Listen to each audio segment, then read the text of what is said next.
So hey guys, welcome back to another video. से स्वागत है आज के एक नए वीडियो के अंदर। तो दोस्तों, एमसीयू के ऊपर मैंने बहुत सारी वीडियो बनाई हुई है और बहुत दिनों से बहुत सारी एमसीयू की वीडियोस आ गई है, इसलिए मैं सोच रहा हूँ कि थोड़ा ब्रेक लेकर दूसरे टॉपिक्स को भी कवर करते हैं।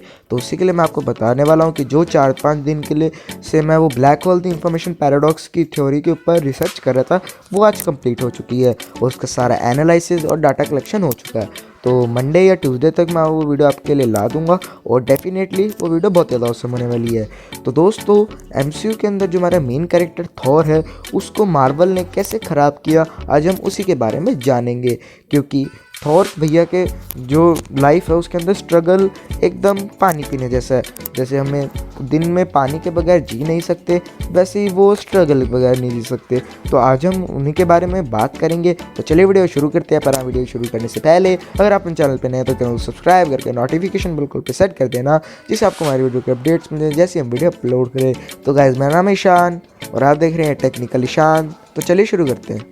तो हमें पता है कि थॉर एक परफेक्ट गॉड था। हाँ, थॉर वर्ग के अंदर हमारे लड़के ने बहुत ज़्यादा परेशानियाँ कर ली थी, जैसे कि यूटेनाइन पे अटैक कर पर हाँ, ओडिन ने आकर वो सारा रहता संभाल लिया था, पर फिर भी उसे अनवर्दी कर दिया, अर्थ पे भेज दिया, जिससे उसे बहुत ज़्यादा स्ट्रगल करना पड़ा वापस अनवर्दी होने के लिए। और इससे उसकी मेंटल एबिलिटी भी बहुत ज़्यादा बढ़ गई थी। साथ ही साथ उसने अपनी पावर को स्टेबलनेस करना भी सीख लिया था।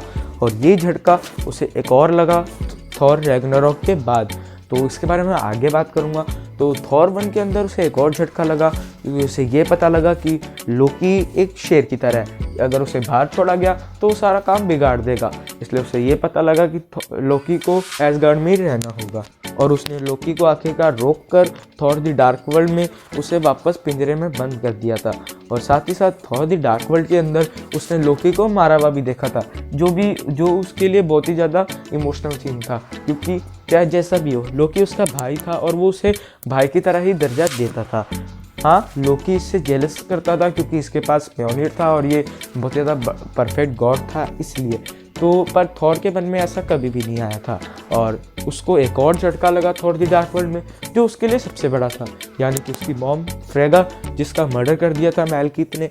और उसने फिर मैलकीथ को थॉर द डार्क वर्ल्ड के अंदर ख़त्म ही कर दिया था, पर फिर भी उसने अपनी मॉम को लूज़ करने के बाद वो अपना मेंटल दिमाग बहुत ही ज़्यादा खो चुका था, जिससे उसने जेन फॉस्टर के साथ लड़ाई हो गई और वो एसगार्ड भी वापस नहीं आना चाहता था, जिससे थॉर द डार्क वर्ल्ड में उसे बहुत सारे झटके लगे। फिर वो अवेंजर्स के अंदर अपने भाई का रहता संभालने फिर आया और उसे हरा कर वापस एसगार्ड ले गया।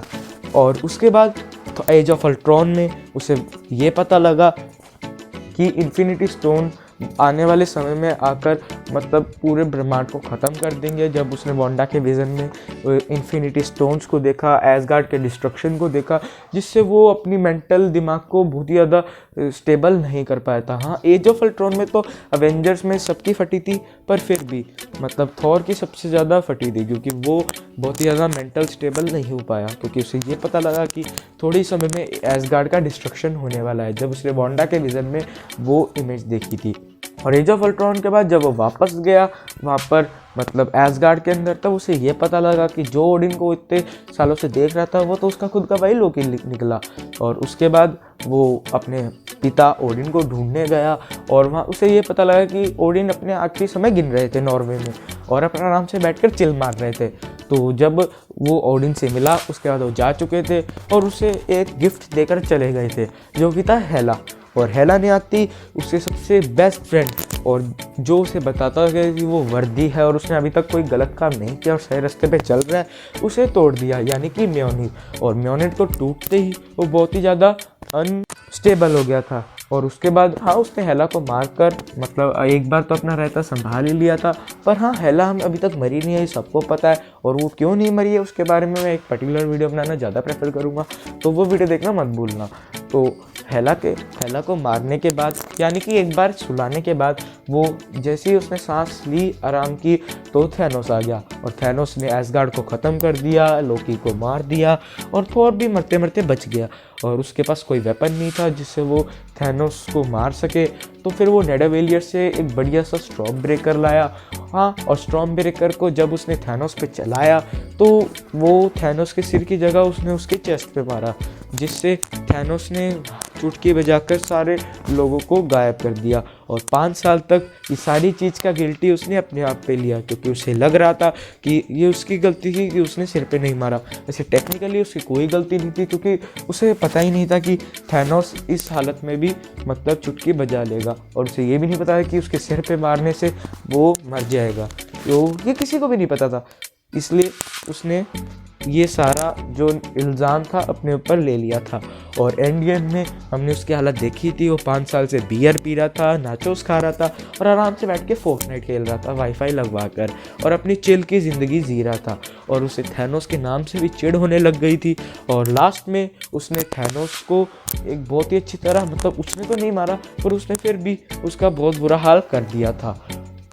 और मार्वल स्टूडियोज़ के सारे डायरेक्टर यही कहते हैं कि जो थॉर का जो वो वाला वर्जन था वो सबसे ज़्यादा स्ट्रॉन्गेस्ट था, पर हमें तो वो वीक लगा, क्योंकि उसके अंदर उसका मेंटल दिमाग उसके कंट्रोल में नहीं था, ना उसकी पावर्स थी, और उसने अभी तक कुछ ज़्यादा चीज़ें भी अचीव नहीं की थी। सो दैट बीइंग सेड, मैं इस वीडियो को यहीं पर रैप करता हूँ। अगर आपको मेरी वीडियो अच्छी लगी तो वीडियो लाइक शेयर कमेंट ज़रूर करना, और चैनल को सब्सक्राइब करके नोटिफिकेशन बेल कॉल पर सेट कर देना, जिससे आपको हमारी वीडियो के अपडेट्स मिल जाएं जैसे हम वीडियो अपलोड करें। तो गाइस मिलते हैं अगली वीडियो में, तब तक के लिए stay safe, stay healthy and keep being awesome.